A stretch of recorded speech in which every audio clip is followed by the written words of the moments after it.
dot structures first. Okay? Because if you don't have this down, you're going to suffer here. Okay? Because without correct dot structures, all is lost. All right? So I'm going to draw a dot structure. I've got boron, who has 3. Fluorine has 7. Fluorine has 7. Fluorine has 7. For a total of 24 electrons. I'm going to go fast with this. Just have to test over it. Okay, boron is going to be my central atom. It's the most metallic. And then I'm going to put 8 electrons.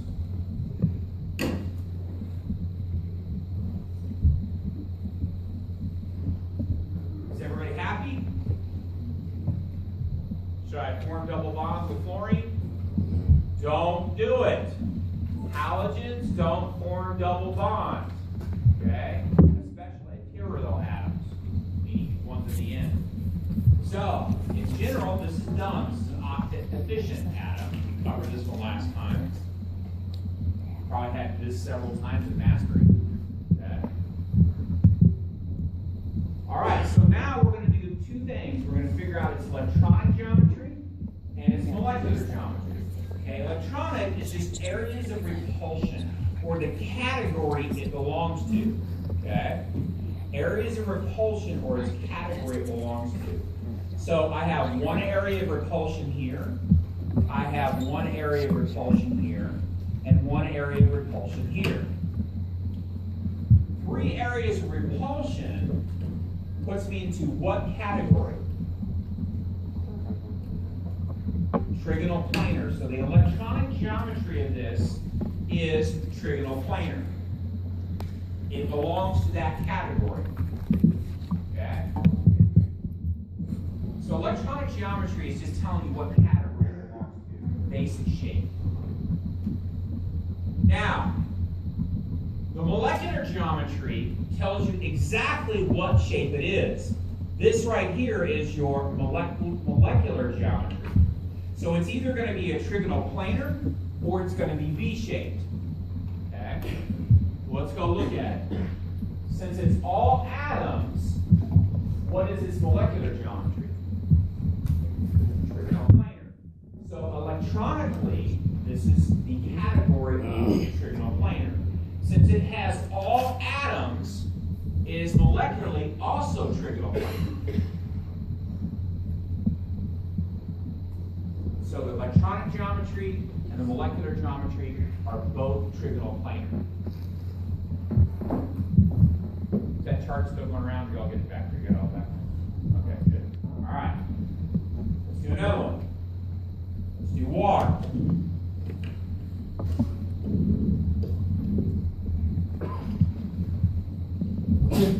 So water, hydrogen has 1, hydrogen has 1, oxygen has 6. Total of 8. Oxygen's my central atom.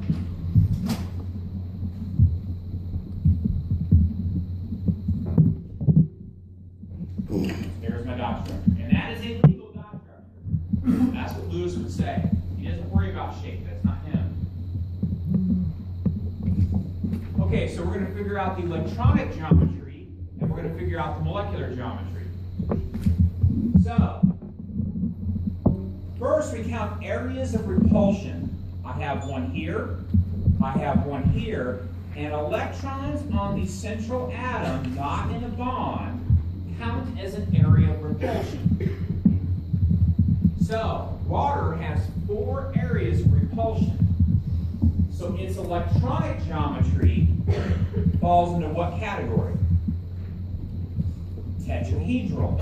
So electronically, this is a tetrahedral. Has that shape. That's what electronic geometry is doing. It's saying the basic shape of this is a tetrahedral. Notice that all of these have the same basic shape.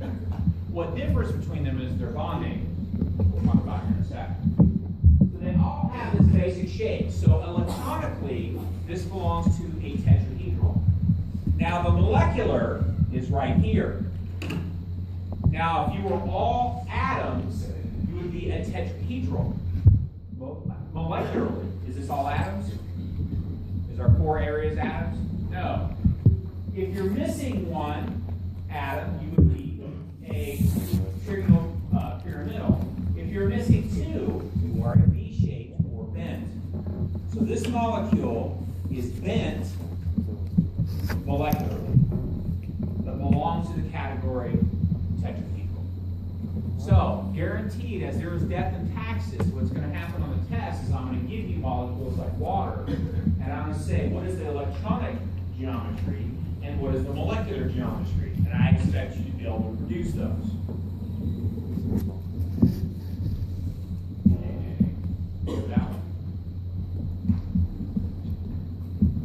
Now, so that's why you'll see water in books. They won't usually write it this way. They'll usually write it this way in a book to be more reflective of what its shape is. Okay? So when you see it bent like that, that's just them taking into account Vesper. But Lewis doesn't say anything about that. So Lewis is just straight across. Okay? It doesn't hardly do anything. Okay? All it does is put it together. So that's why you're going to see water when you go to the internet almost always like that. It's because it's that bent shape. Selective. All right, question. Yeah. Why is the lone pairs not quite opposite each other? That's a good question. The reason is, and I kind of mentioned a little bit further, these actually have bigger areas of electron repulsion than the actual atoms. So what happens is these get squeezed together tighter, and these get more distant. And that's reflected in their bond angle. I'm 109.5 between each of these, exactly equal. But when I start putting in electrons, it's less than 109.5 because these squeeze in tighter, and these end up taking up more space. So that's why they're not opposite of each other, and they like to hang out on the same side. Does that make sense? Questions? Yeah? What made hydrogen an area of repulsion? Do what? What made hydrogen an area of repulsion? Because there's electrons. These electrons hang out mostly here, okay, between, but they actually can be anywhere at any given time. But majority of the time, they're between the atom sharing. So if it's not the central atom, it's going to be an area of repulsion? It is, but since it's in the center, it's not going to affect anything else other than itself. So we don't take it as count as an area of repulsion. Because it's bonding and making those octets. You can count it, but since they're all attached to it, it would be good to count it. Questions? Okay, so another one. I3 minus.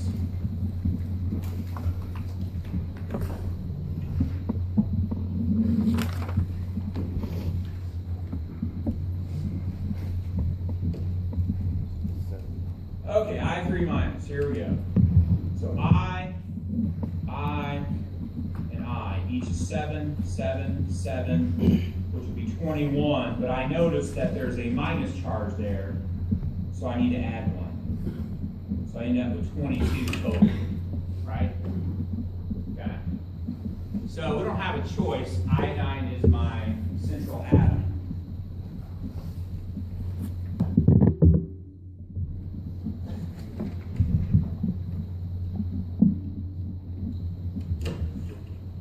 So each of those, using red as electrons, each of those has 16 or 8, 8.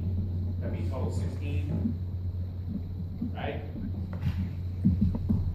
But I need to use how many?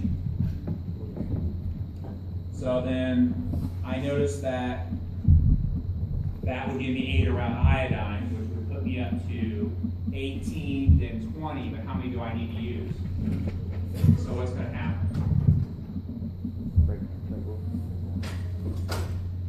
No, I need to add 2 more electrons. Who's going to take them?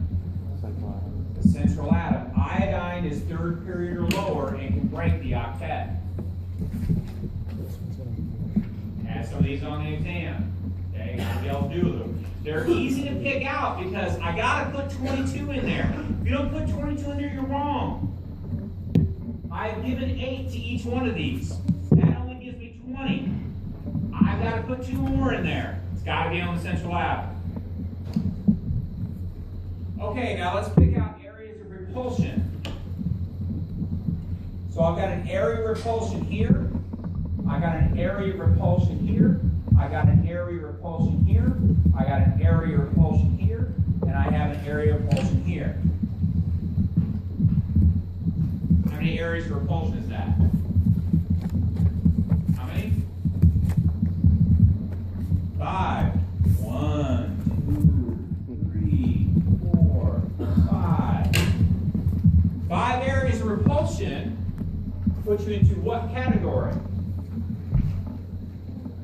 Tripyramidal. Trigonal bipyramidal. So the electron geometry of this is trigonal bipyramidal. The electron geometry is trigonal bipyramidal.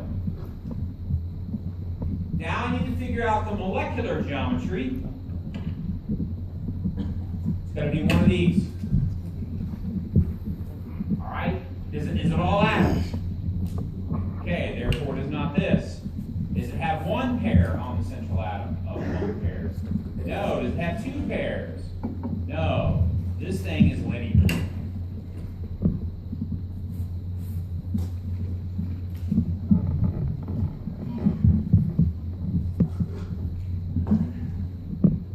Using the chart is not bad, right? It's bad when I don't give you the chart. All right, questions now.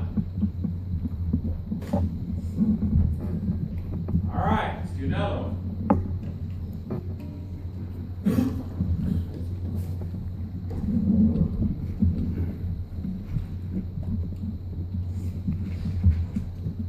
I has 7, Cl, 7, Cl, 7, Cl, 7, Cl, 7. 5 times 7 is what? 35. What does this minus tell me though? Add 1, so there's 36 total. As soon as clues, you come out with an odd number. As soon as you see an odd number, your brain needs to go, oh, there's got to be an ion. Brian didn't All right, iodine is my most metallic. Everything's going to be attached to it. Use 8.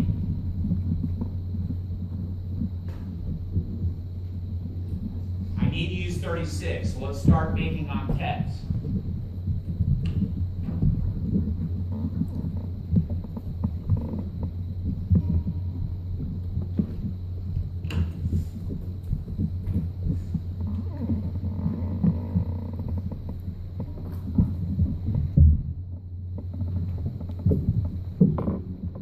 Good. Everybody has 8 around it. Octets are happy.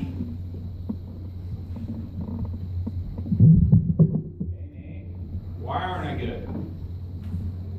Because I need to use how many? 36. If each one of those chlorines had 8 around it, 8 times 4 would be 32, right? I need to use 36. So where are these extra electrons going to go then? They're going to go on that central atom. So that would give me 34, and that would give me 36. Doesn't matter where you put them around there, as long as you don't show them in a bond. Yeah? Why would you not put them side by side like when you did water? You can put them anywhere you want to. But with water you said it needed to be that way, so why would it not need to be this way? No. I just said it was represented in the book that way. Oh, okay. Lewis doesn't care where they are. Okay. They're just there. I am not going to have you draw 3-dimensional representations of these things. So don't worry about where you put them as long as they're lone pairs, not in a bottom central atom. Okay, so now we're going to count areas of repulsion. That's going to tell me my electron domain or electron geometry. So I have one area of repulsion here, one area here, one area here, one area here, one area here, and one area here.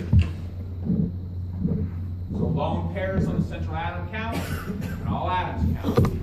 So the electron geometry geometry or electron domain geometry of this is what? This is an octahedral. It has 6 areas of repulsion.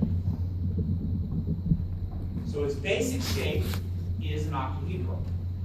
Now, if they were all atoms, they would be an octahedral molecularly. So sometimes your electronic and molecular geometry can be the same. Sometimes they're not.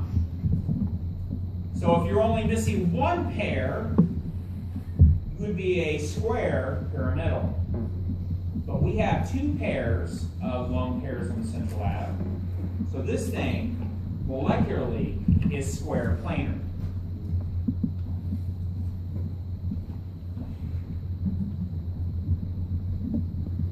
That's really all there is to these. Okay? The key is you got to be able to draw dot structures. If you can't do that, you're in trouble. Then it's just figure out how many domains you have. It's going to fall into, usually in these 4 categories. Okay? It's going to fall into these 4 categories. And then you pick out your molecular from those 4 categories. The problem is I don't give you this chart on the test. And then one we haven't discussed is if you have just 2 atoms, the only shape you have is linear. Okay? If you have 2 atoms, the only shape you have is linear.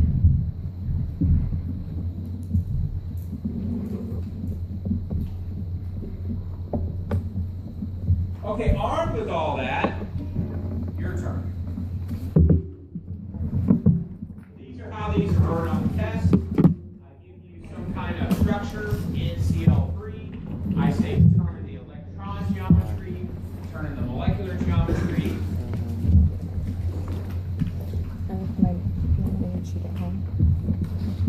So we're going to have to do what? First, draw a dot structure.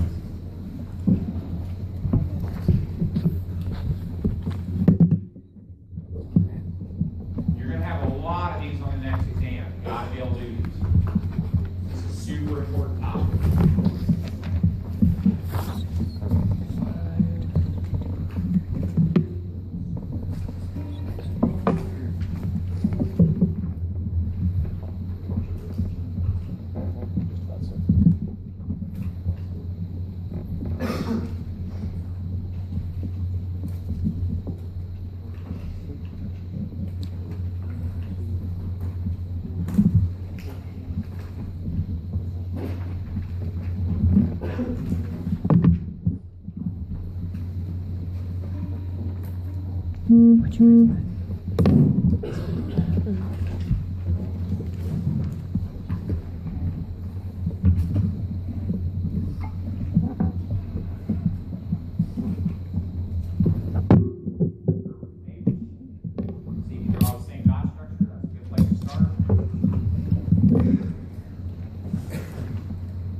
I need something to push this eraser out the other. It's okay if it's in your bag or something. Don't worry about it.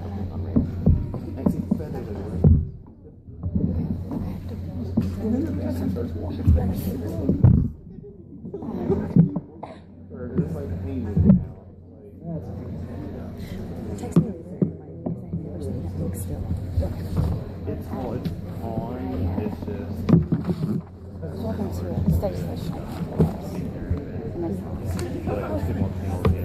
I mean, like you just said, hey, and pass it, or whatever. All right, going once, No, I think that was. twice,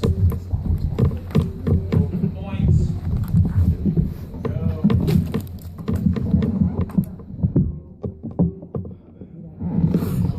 Yep.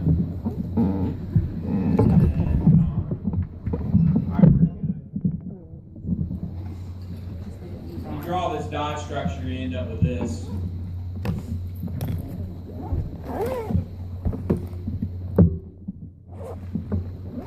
Lone pair on the central. So that gives you 4 areas of repulsion. So that answer has got to be D or E because it belongs to the tetrahedral category. 4 areas of repulsion. And then the trigonal bipyramidal is the actual case. So you guys agree. All right, so those are the type of questions you're going to have over those. Being able to draw, and if you can't do dot structure, you're in trouble, right? So you need to work on those if you're having issues. Questions on that one? All right, let's do another one.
got 2 lone pairs, and it's the only one that's got 5 with 2 lone pairs.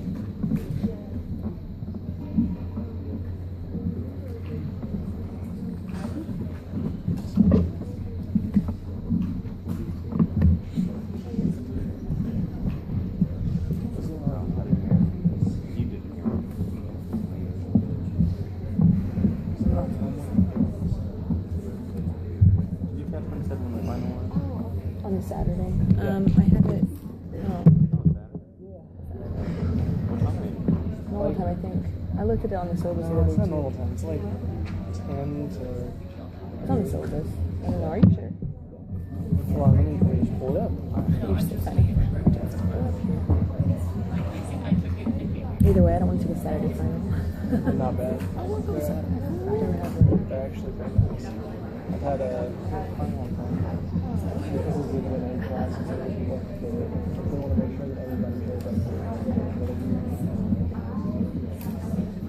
But what about doing more?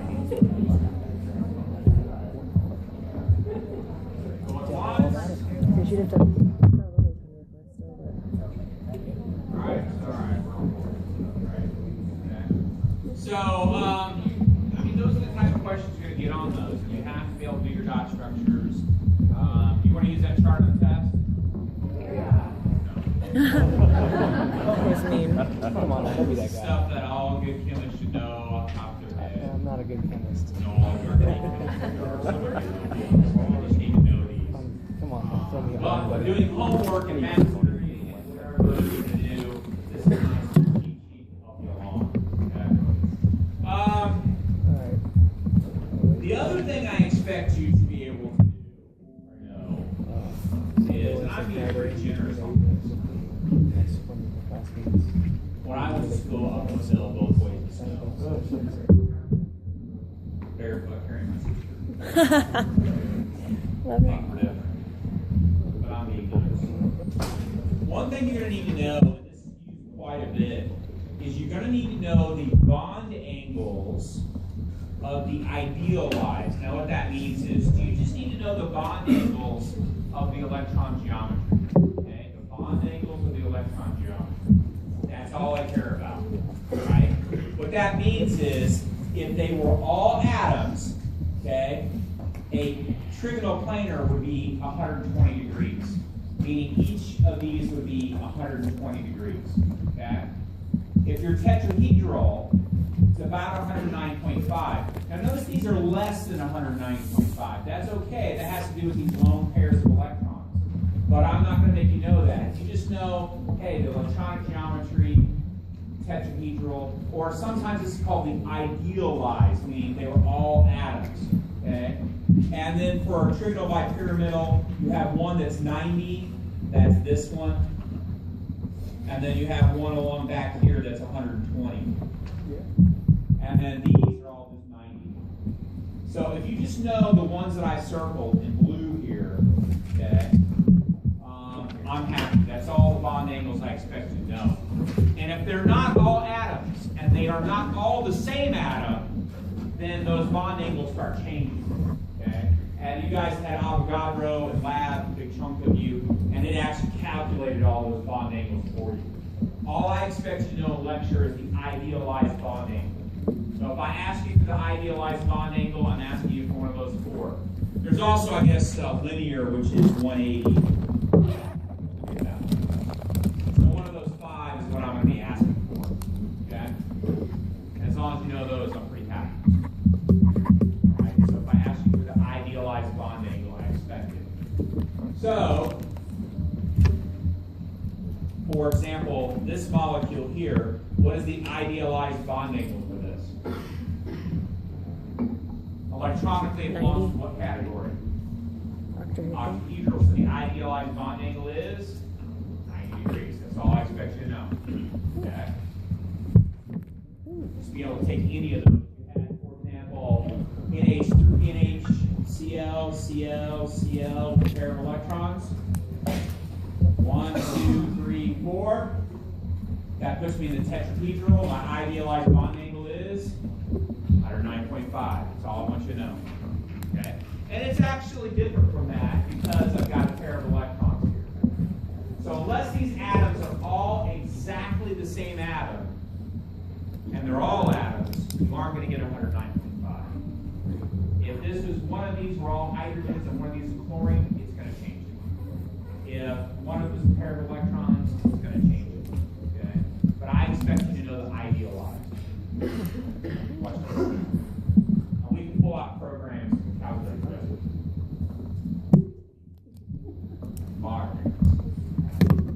Back when I was using atoms and stuff, we found Avogadro.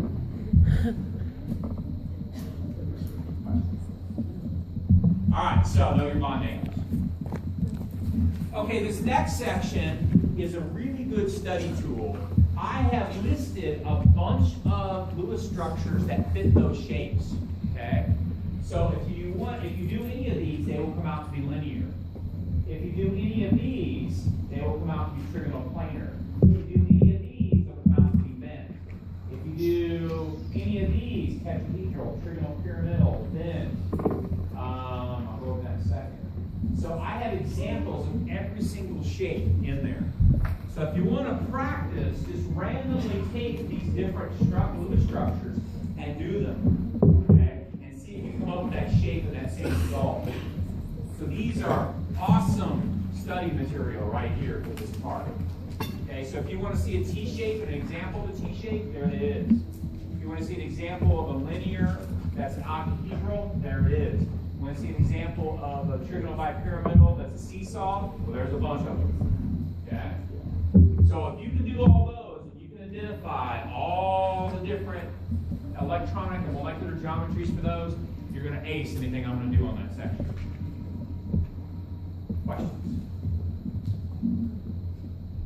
Okay, so here's a bunch of octahedral, square planars, trigonal pyramidals, and so on and so on. Examples of each one of them. So make sure you do those. All right, so I put a little star by that because that's going to be really good study material right there. Okay, so here's some of them worked out for you. Sometimes you'll see these represented with dashes and solid lines. I don't make you do this, okay? But this is them three-dimensionally trying to show you what's going on. Because these aren't all, they're not flat, right? All right, look at your chart. Are they flat? Molecules? No, they're three-dimensional. So when you see a dotted line going away from you, that means it's going into the board. And solid lines means they're coming out of the board. That's all that means. So if you see dot structures with these dotted lines like this, they're trying to get you to do three-dimensional. So these two are coming out at you, these two are going into the back of the board, and these are parallel with the board. So on and so on. So you'll see this notation quite a bit when you see Lewis. Another thing you're going to see a lot of, and pay attention to this, is you'll see structures like this that looks really odd because many times, I don't know why authors do it, but many times they will leave off, there's got to be an area of repulsion over here for that to happen, okay? And so a lot of times you'll see, should these be bent like this? Wouldn't it be further apart to be like this? Right? So there has to be some kind of area of repulsion there. And I don't know why authors do it. You see it all the time online. I think it's much clearer to students. This looks really odd, right? Okay, area of repulsion. Now it doesn't look so odd, okay? So sometimes those area repulsions get left out and they assume that you know they're there, okay? Just be careful of that if you're doing online sources. I think your book's pretty good about putting those in, but sometimes they're not. So just try to make sure you know those. Bond angles, we talked about these. Your double and triple bonds repel more than your single bonds. You should probably know that, even though I'm not going to make you know the bond angle. You should know these lone pairs have their most repulsion, more than an atom. And that triple bonds, why would triple bonds repel more than a single bond? So I've got an atom and I've got three things attached. And I've got an atom with a double bond, three things attached. Why does this repel more than this does? There's more electrons there, right?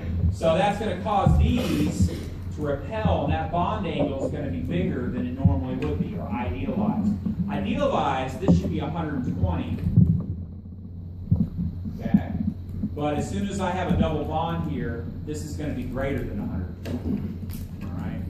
So as long as you know that these triple bonds and lone pairs repel one another, and you know the idealized bond angle, I'm perfectly happy with that. Okay? So here's just some examples. This is another example your book gives where there's a pair of electrons here. You know, you'd expect all these to be 120 if it was idealized. but this bond angle is higher because there's a pair of electrons there. You'd expect all of this, because it's a tetrahedral, they'll be 109.5, but these bond angles are 107 because this thing has a greater repulsion, right? So these bond angles can be affected by triple bonds and double bonds and lone pairs, and so you get outside the idealized. If you know the idealized, I'm happy. Just realize that unless all these atoms are the same, you're not going to get a 120-degree bond angle. It's going to be something else. They all have to be single bonds, and all the atoms have to be the same. Then you get 120. If they're not, they're going to vary from 120. But they'll be somewhat close. Questions on that? Yeah. No question on the previous. Why is a lone pair greater than the triple bond? If the triple bond's condensed, has more electrons, then Because they're more restricted in the area they can be. okay. So these, majority of the time, the electron density is located right here. Whereas a lone pair, they're free to roam. And so it ends up with more repulsion.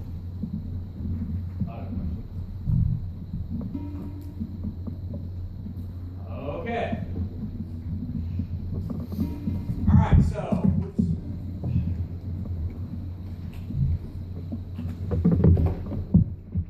that was my fault.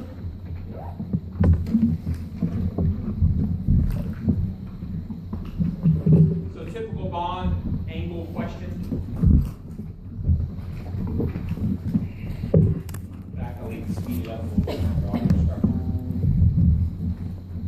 But what you normally need to do, right? Draw a structure. I'm drawing the structure.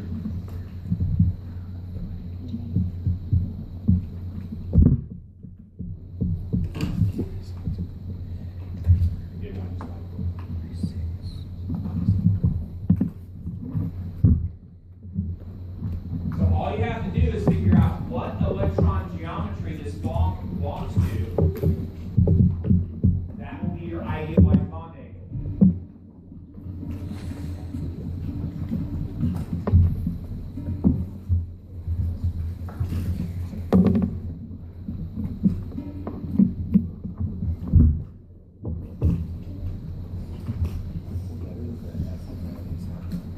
We have less than a month. You're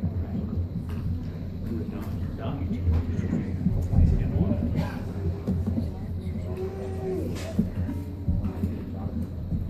You can go back to sleeping in.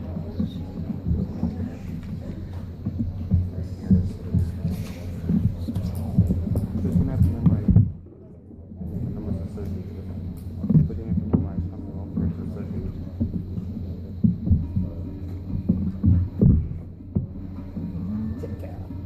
Yeah, Which F and F bond angle?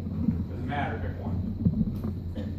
So, when they talk about X, they're talking about, notice how this is worded.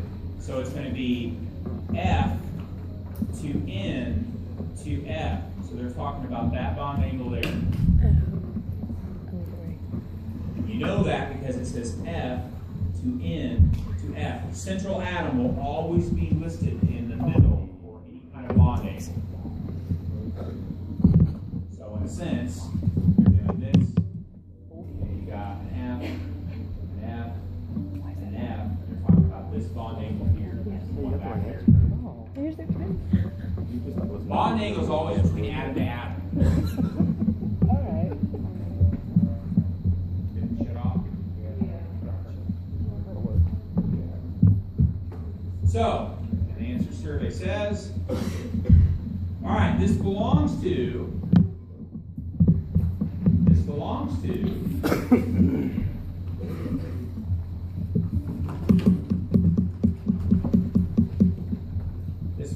the tetrahedral category, electron geometry.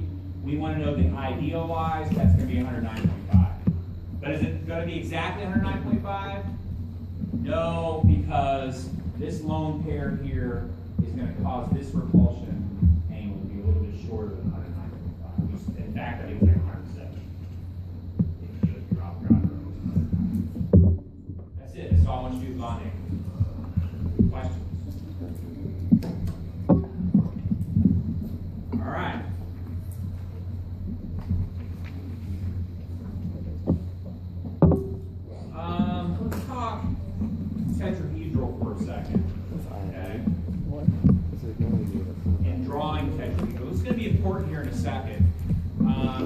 so here's a molecule, and these dot structures are exactly the same, what I'm trying to get at, because you have to look at these things three-dimensionally.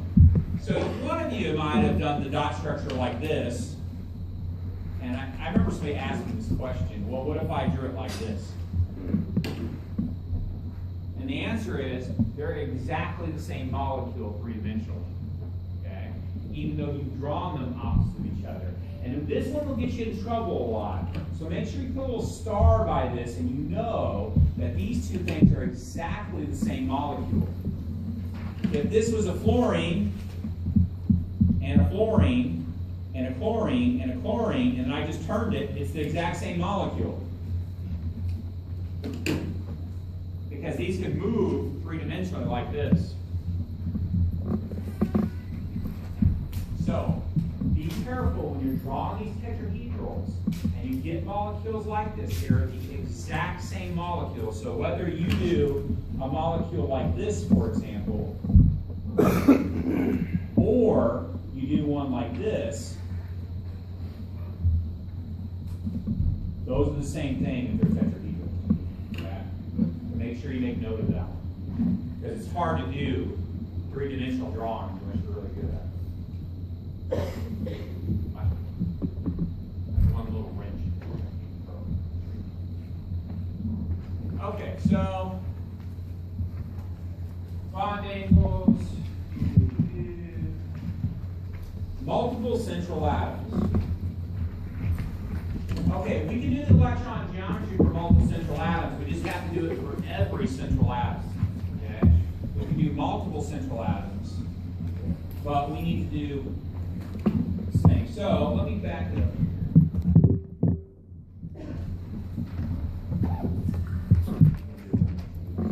here. Guarantee you'll have a few of these on the test. For those going on organic chemistry, use this skill quite a bit right here.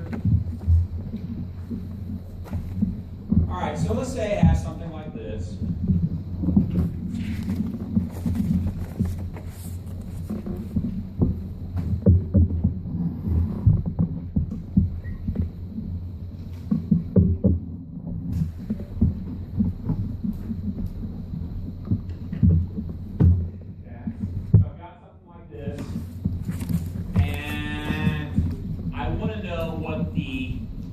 Electron geometry and molecular geometry of every atom that I underline.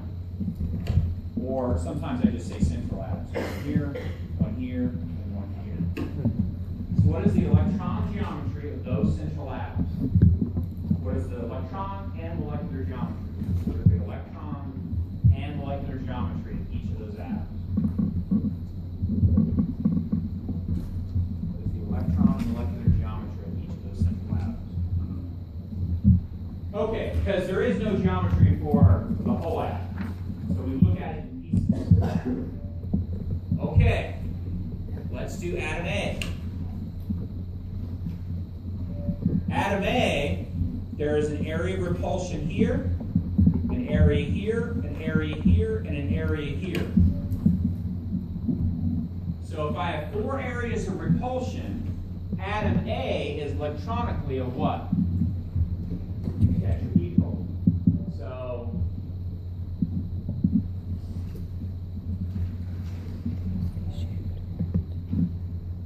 electronically it belongs to this category.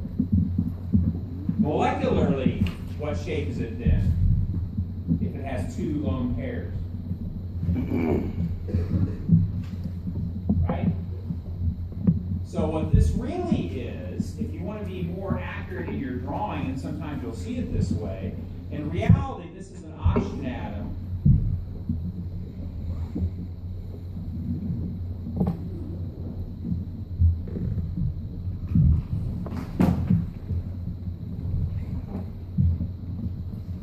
That molecularly is bent. Now we draw it straight all the time. And you're going to get used to that. Everything's going to be straight and flat. But you have to start thinking in your brain, this stuff isn't straight and flat. There's 3 dimensions to this stuff. And so that thing right there looks like a tetrahedral. It looks like that.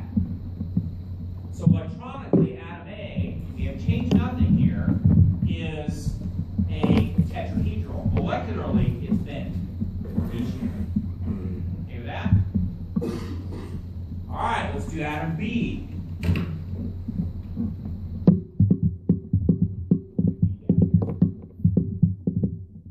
Atom B. Okay, I've got one area of repulsion up here, I've got one area here, and I've got one area here. All those are atoms. So 3 areas of repulsion puts me into what category? So electronically, this is a trigonal planar. So electronically, this is a trigonal planar. What is it molecularly? Trigonal planar. So it's electronically a trigonal planar, and molecularly it's trigonal planar. So it's flat like a triangle in the middle.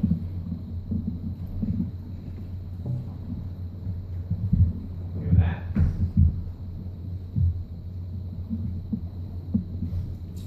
Okay. Armed with that, let's go to atom C. Call it C. I have one area of repulsion, one area of repulsion, one area of repulsion, and one area of repulsion around nitrogen. That's my central atom. So I have 4 areas of repulsion. So electronically, that puts me into what category? Tetrahedral. So electronically, it puts me into tetrahedral. Molecularly, it puts me into the trigonal pyramidal. This is trigonal pyramidal sitting over here. And I will always say, now, if someone just says the geometry, 99% of the time they're talking about the molecular. You might put a little note by that. If someone just says geometry, 99% of talking about is molecular. If I want electronic geometry, I will say the words electronic geometry.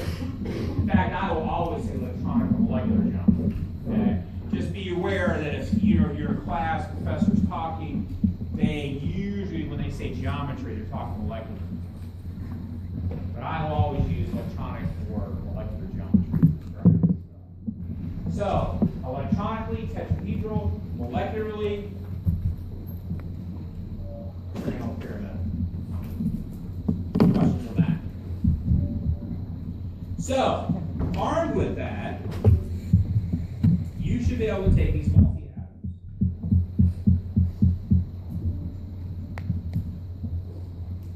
All right, we'll do something here.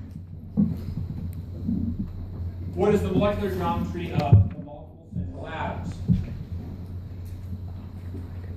All right, so looking at the first one. This is a central atom. This is a central atom. And I want to know just the molecular geometry. I don't have to worry about the electronic in this. I just want the molecular. So looking at carbon, I see 1, 2, 3, 4 areas, and they're all atoms. So this carbon is what? Tetrahedral. So molecularly, this is a tetrahedral. Electronically, it's a tetrahedral. That carbon is a tetrahedral in shape.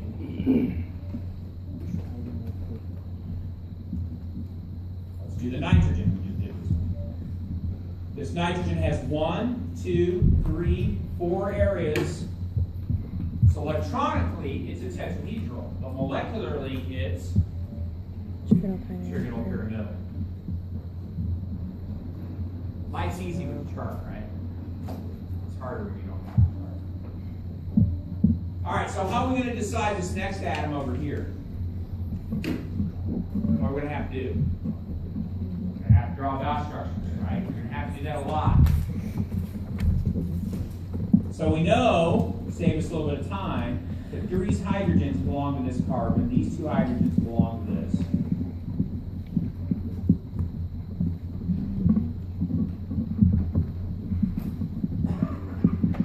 Save us time. There's dot structure.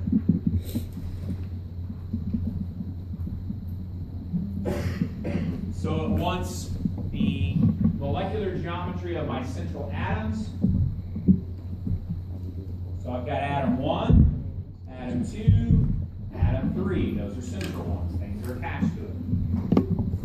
So atom 1 has 4 areas around it. So that makes it a what? Tetrahedral. I'm going to do this carbon here. 1, 2, 3, 4 areas around it. It's a what? Tetrahedral. That works. And then finally, colors. 1, 2, 3, 4 areas around that oxygen. That puts it electronically in the tetrahedral range, but molecularly it's going to be bent. Okay?